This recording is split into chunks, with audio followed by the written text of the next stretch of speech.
Hello students, welcome to science fair education. ये problem 2019 में आया था। ओके, मेंस में आया हुआ प्रॉब्लम है। 12 अप्रैल फर्स्ट शिफ्ट में आया हुआ है। इस क्वेश्चन में क्या पूछा गया है? An element has a face centred cubic structure with a cell edge of A. The distance between the centres of two nearest tetrahedral voids in the lattice is.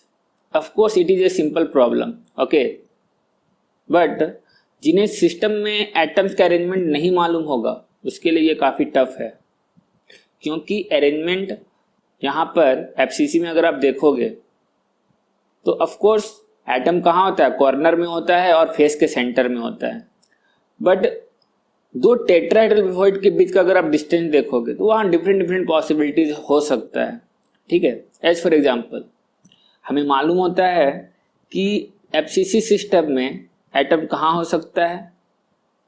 Corner में हो सकता है और हर एक फेस के सेंटर में हो सकता है।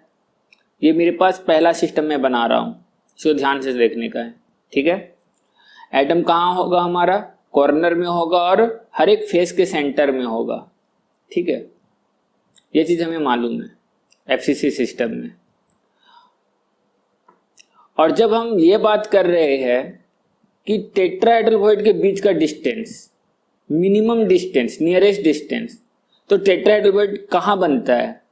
हर एक बॉडी डायगोनल में दो टेट्राहेड्रल वॉइड पॉसिबल है, ये भी आपको मालूम होगा, जिसमें 3 फेस सेंटर एटम और एक कॉर्नर एटम पार्टिसिपेट करता है टेट्राहेड्रल वॉइड बनाने के लिए। दैट मीन्स इस पोजीशन में क्या होता है? इस पोजीशन में टेट्राहेड्रल वॉइड बनता है। अगर हम ध्यान से देखेंगे तो यहाँ पर क्या है? यहाँ पर ये हो गया, ये हो गया और ये हो गया। ये 3 फेस सेंटर एटम मिलकर क्या कर रहा है? एक ट्रेंगुलर वॉइड बना रहा है और इसके ऊपर में, इस ट्रेंगुलर वॉइड के ऊपर में ये कॉर्नर एटम होता है।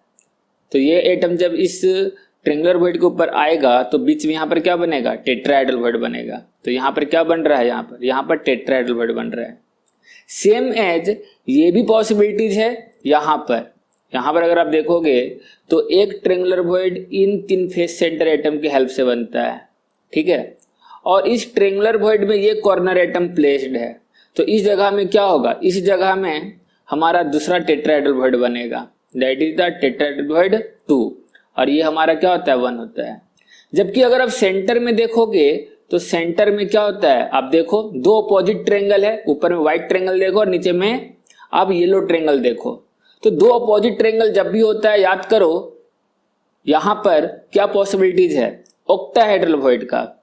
ठीक है, ऑक्टाहेड्रल वॉइड का। अगर हम डिस्टेंस के बेसिस पर समझना चाहे तो देखो, ऑक्टाहेड्रल वॉइड जो होता है वो बॉडी डायगोनल के एग्जैक्टली हाफ डिस्टेंस पे मौजूद होता है। मानकर चलो कि ये जो डिस्टेंस है इसके सारे एज का डिस्टेंस क्या होगा? इक्वल होगा। Let us consider that it is a unit. तो यहाँ पर बॉडी डायगोनल का जो डिस्टेंस होगा वो क्या होगा? बॉडी डायगोनल का जो डिस्टेंस होगा वो a√3 होगा। ये आपको मालूम होगा, a√3। और अगर हम बात करेंगे कि position of octahedral void, position of octahedral void, तो ये बॉडी डायगोनल की एग्जैक्टली क्या है? मिड में मौजूद है, सेंटर में। तो हम बोल सकते हैं a√3/2। और अगर हम बात करेंगे कि टेट्राहेड्रल वॉइड का क्या पोजीशन है, तो यहां पर देखो कि बॉडी सेंटर ये हमारा जो येलो वाला है ऑक्टाहेड्रल वॉइड, और ये कॉर्नर के बीच का जो हाफ डिस्टेंस होगा, ठीक है, एग्जैक्टली हाफ। थोड़ा मुझे नीचे ही बनाना चाहिए बट वो दिखेगा नहीं, इसलिए मैं थोड़ा ऊपर बनाया हूँ टेट्राहेड्रल वॉइड। बट वो क्या है? एग्जैक्टली इस बॉडी सेंटर यहाँ पर जो आप देख रहे हो ऑक्टाहेड्रल वॉइड, और ये कॉर्नर एटम के एग्जैक्टली मिड में है। ठीक है, तो यहाँ पर लोकेशन ऑफ टेट्राहेड्रल वॉइड अगर आप बात करते हो तो ये किस डिस्टेंस पर है? तो यहाँ पर अगर हम बात करेंगे distance of tetrahedral void from the corner से हम डिस्टेंस का अगर हम बात करेंगे, ठीक है, फ्रॉम द कॉर्नर, या फिर हम on the basis of body diagonal, तो हम बोल सकते हैं a√3/4 distance of tetrahedral void. Okay, या फिर distance of tetrahedral void from the octahedral void, वो कितना हो जाएगा? a√3/4 हो जाएगा। ठीक है, ये है हमारा डिस्टेंस। आप खुद से देखो यहां पर ये डिस्टेंस हो जा रहा है कितना? ये a√3/4 के डिस्टेंस में है, a√3/4 के डिस्टेंस है फ्रॉम द कॉर्नर। और you can say that from the octahedral void, दोनों से, क्योंकि एग्जैक्टली मिड में है ये, है ना। तो ये हमारा ये वाला टेट्राहेड्रल वॉइड सेकेंड जो हम दिखा रहे हैं, ये टेट्राहेड्रल वॉइड किस डिस्टेंस पर होगा। अगर हम यहाँ पर इसको हम 4 पॉइंट में कन्वर्ट कर ले, देखो एक टेट्राहेड्रल वॉइड यहाँ पर हो जा रहा है, यहाँ पर क्या है हमारे पास, एक टेट्राहेड्रल वॉइड यहाँ हो जा रहा है, ठीक है, टेट्राहेड्रल वॉइड 1, बीच में हो जा रहा है हमारे पास क्या, ऑक्टाहेड्रल वॉइड, फिर अगर यहाँ पर हो जा रहा है क्या, यहाँ पर हो जा रहा है टेट्राहेड्रल वॉइड, ठीक है। और यहाँ से लेकर यहाँ तक का जो डिस्टेंस है, ये पूरा डिस्टेंस हमारे पास कितना है, a√3 है, ठीक है। अब यहाँ पर समझने की कोशिश करो, ये कॉर्नर से लेकर A से लेकर B तक का जो डिस्टेंस है वो कितना है, a√3 है। इसका हाफ किए तो ऑक्टाहेड्रल वॉइड मिलेगा, फर्दर हाफ किए तो यहाँ पर क्या मिलेगा, a√3/4 मिलेगा, ठीक है। अब देखो a√3/4 मान के चलो ये C पॉइंट है, ठीक है, ये हमारा D है और ये हमारा E है। तो यहाँ पर C का जो डिस्टेंस है वो कितना है, a√3/4 है, ठीक है, from the corner. From the corner क्या डिस्टेंस है, a√3/4 है। तो आपको यहाँ पर अगर डिस्टेंस निकालना है CE, यही तो डिस्टेंस निकालना है, दो टेट्राहेड्रल वॉइड के बीच का डिस्टेंस। अगर आपको डिस्टेंस निकालना है CE, ये डिफरेंस निकालना है, CE के बीच का डिस्टेंस निकालना है, तो आप क्या करोगे, या तो आप CD प्लस DE कर दोगे, CD प्लस DE करोगे, ठीक है। और CD के बीच का डिस्टेंस कितना है, a√3/4, तो यहाँ हो जाएगा a√3/4 plus a√3/4 which is equal to what, ये हो जाएगा हमारा a√3/2। इसको अगर हम सॉल्व करेंगे तो ये अप्रोक्स कितना आएगा, 0.866a आएगा। देखो ऑप्शंस में कहीं भी a√3/2 नहीं दे रखा है, क्योंकि ये नियरेस्ट डिस्टेंस होता भी नहीं है दो टेट्राहेड्रल वॉइड का। इसके अलावा भी दो टेट्राहेड्रल वॉइड का डिस्टेंस पॉसिबल है, अलग अलग वैल्यू, अलग अलग मैग्नीट्यूड में। देखो कैसे, किस तरह से समझेंगे, एक और एग्जांपल हम देते हैं, एक और डायग्राम हम आपको बनाकर दिखाते हैं, इसमें समझने का कोशिश करना। एक तो ये डिस्टेंस हो गया हमारा जो हम लोगों ने अलोंग द बॉय डायगोनल निकाला। यहाँ पर क्या हम ऐसे नहीं कर सकते, हमें ये तो मालूम है कि हर एक बॉय डायगोनल में क्या होता है, दो टेट्राहेड्रल वॉइड पॉसिबल है, ठीक है। अगर हम यहाँ पर इस यहाँ पर दो बॉय डायगोनल हम लोग स्केच करते, एक बॉय डायगोनल यहाँ से जाकर ये यहाँ पर मीट कर रहा है और एक बॉय डायगोनल यहाँ से जाकर ये यहाँ पर मीट कर रहा है, ठीक है।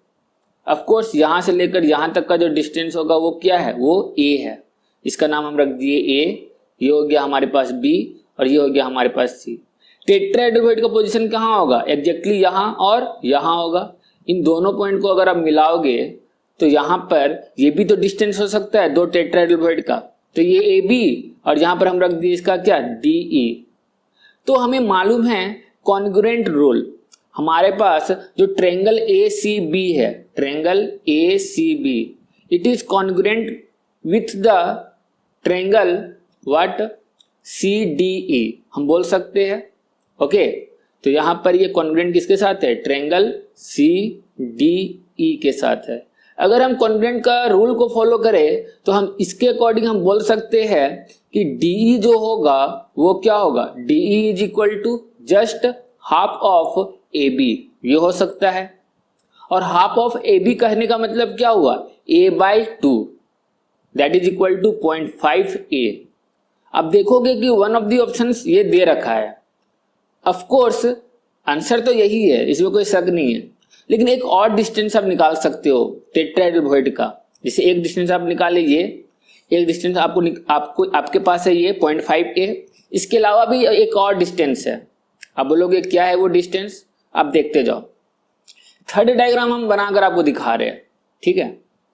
थर्ड डायग्राम अगर आप देखोगे तो कुछ इस तरह से है,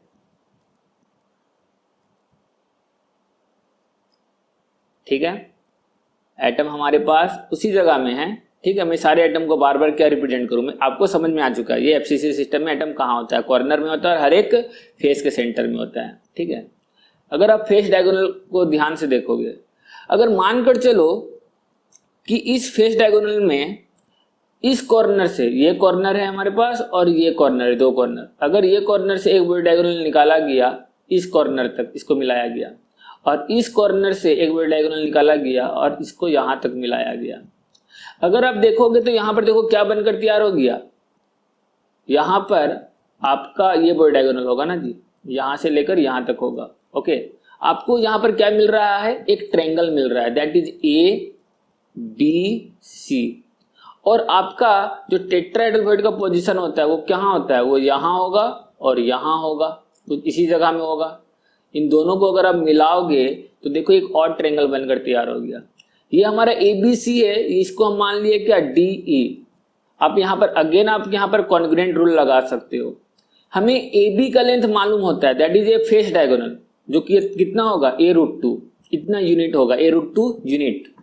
तो हम बोल सकते हैं कि DE यहाँ पर ट्रायंगल कौन कौन से ट्रायंगल है हमारे पास, triangle ABC that is congruent with the triangle CDE।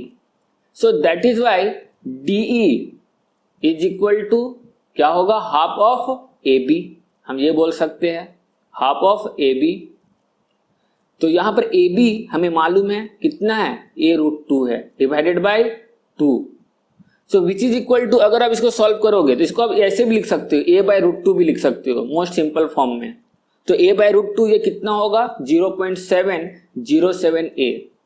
अगर आपको ऑर्डर भी पूछा जा सकता है, याद रखना एग्जाम में समटाइम्स आपको करेक्ट ऑर्डर पूछा जा सकता है, तो करेक्ट ऑर्डर आप क्या लिखोगे, देखो 0.866 ये सबसे हाईएस्ट है, ठीक है। तो यहाँ पर A√3/2, देन क्या है हमारे पास A/√2 जिसका वैल्यू 0.707A है। तो यहाँ पर हम क्या कर सकते हैं, A/√2, और उसके बाद हमारे पास आ रहा है सबसे कम वैल्यू दैट इज A/2। ये वैल्यू है हमारे पास A/2, ठीक है। तो नियरेस्ट डिस्टेंस कितना हुआ, किसको हम कंसिडर करेंगे, A/2 को कंसिडर करेंगे। और खास बात यह है कि क्वेश्चन को बहुत ज्यादा कॉम्प्लिकेटेड नहीं बनाया गया, ठीक है। अदरवाइज अगर ये सारे ऑप्शन भी दिए होते तो ये और काफी टफ हो जाता है, मैक्सिमम स्टूडेंट इसको लगाकर आ जाते, गलत करके आ जाते हैं, ठीक है। लेकिन इसमें ऐसा कोई भी कॉमन ऑप्शंस नहीं दे रखा है। इसमें से अगर A/√2 या A√3/2 दिया हुआ रहता तो स्टूडेंट जरूर मिस्टेक करते। यहाँ पर सिर्फ और सिर्फ A/2 दे रखा है, तो of course the correct answer is C, ठीक है, क्योंकि यही नियरेस्ट डिस्टेंस है दो टेट्राहेड्रल भुज का। Thank you for watching this video.